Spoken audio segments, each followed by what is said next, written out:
अस्सलाम वालेकुम। दुनिया भर की ताज़ा तरीन खबरों और करंट इशू से बाखबर रहने के लिए हमारा चैनल सब्सक्राइब कीजिए। रुख करेंगे लाहौर का, जहां से रिपोर्ट कर रहे हैं हमारे नुमाइंदे इरफान खान।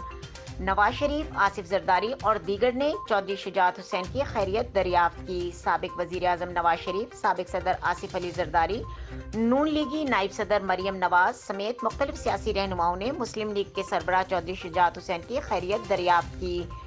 नून लीगी कायद नवाज शरीफ और मरियम नवाज ने सालिक हुसैन से फ़ोन पर रब्ता किया और चौधरी शुजात हुसैन की खैरियत दरियाफ्त की। हमजा शहबाज अस्पताल पहुंच गए। नवाज शरीफ ने दौरान गुफ्तगू कहा कि चौधरी शुजात हुसैन वज़ादारी की अलामत है। मरियम नवाज का कहना था कि हम सब चौधरी शुजात हुसैन की सेहतयाबी के लिए दुआ गो हैं। इससे कबल मुस्लिम लीग के नून के रहनुमा हमजा शहबाज शरीफ ने अस्पताल जाकर खैरियत दरियाफ्त की। इस मौके पर स्पीकर पंजाब असम्बली चौधरी परवेज इलाही भी मौजूद थे। हमजा शहबाज का कहना था कि चौधरी शुजात हुसैन मुल्क के सीनियर सियासतदान और नफीस इंसान हैं। इनकी मुकम्मल सेहतयाबी और तंदुरुस्ती के लिए दुआ गो हैं।